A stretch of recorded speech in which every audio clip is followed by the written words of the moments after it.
کہا یہ جاتا ہے کہ ایک سازش بنی گئی، وہ سازش عمران خان صاحب نے بنی، اور اس کی گواہی کیا ہے؟ ایک پولیس کا ملازم جو کہتا ہے کہ میں کسی طرح کوئی سلیمانی ٹوپی اس نے پہنی ہوئی تھی کہ وہ زمان پارک میں داخل ہو گیا۔ زمان پارک کو جو جانتے ہیں کہ اس وقت جب عمران خان صاحب وہاں مقیم تھے تو کتنی سخت سیکیورٹی تھی، وہاں پولیس کی سیکیورٹی تھی، پی ٹی آئی کی اپنی سیکیورٹی تھی۔ وہ کہتے ہیں کہ میں داخل ہو گیا کسی طرح اور صوفے کے پیچھے چھپ گیا۔ اسی طرح دوسرا ملازم کہتا ہے میں میز کے نیچے چھپ گیا اور وہاں چھپے ہوئے میں نے سنا کہ ایک سازش بنی جا رہی ہے۔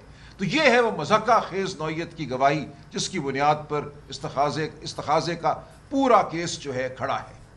تو یہ گواہی اگر ہمارے خلاف استعمال ہونی ہے تو پھر پاکستان کی عوام، پاکستانی قوم یہ جان لے کہ عدالتی نظام جو ہے وہ اب مکمل طور پر منہدم ہو چکا ہے۔ جھوٹ جو ہے اس وقت ہر چیز کی بنیاد میں رس بس چکا ہے۔ جھوٹ کی بنیاد پر ایک پوری عمارت کھڑی کر دی گئی ہے، حکومتی عمارت ہو یا اب ایک بظاہر قانون کی عمارت ہو۔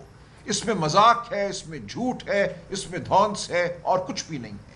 تو یہ پی ٹی آئی کا معاملہ نہیں ہے، یہ پاکستانی قوم کے ہر فرد کا معاملہ ہے۔ جس قوم کے ادارے تباہ ہو جائیں، جس قوم کی عدالتیں یہ ہو جائیں جو آج ہماری عدالتیں ہو گئی ہیں، ہے اس قوم کے لیے یہ سیاسی معاملہ نہیں رہا، یہ ہمارے مستقبل کا معاملہ ہے، آپ کے بچوں کے مستقبل کا معاملہ ہے۔ کل کوئی ہمارے گریبان پہ ہاتھ ڈالے گا، آپ کی عزت پر ہاتھ ڈالے گا، آپ کہاں جائیں گے؟ کس عدالت کا دروازہ کھٹکھٹا؟ کوئی گواہ پیش کر دیا جائے گا جو کہے گا کہ وہ آپ کی کرسی کے نیچے چھپا ہوا تھا اور اس نے آپ کو کوئی عمل کرتے دیکھا۔ تو یہ مذاق ہے جو پاکستانی قوم کے ساتھ آج ہوا ہے۔ یہ جمہوریت پر حملہ ہوا ہے، ہمارے اکابرین کو صرف سزا نہیں ہوئی، یہ جمہوریت کو سزا ہوئی ہے۔ تو ہم سب کو اب فیصلہ کرنا ہوگا کہ ہم کس قسم کی قوم ہیں، اس ملک میں کس قسم کا نظام رائج ہونا ہے یا رہنا ہے۔ کیا ہم نے اس نظام کو ختم کرنا ہے یا اس کو سہتے رہنا ہے؟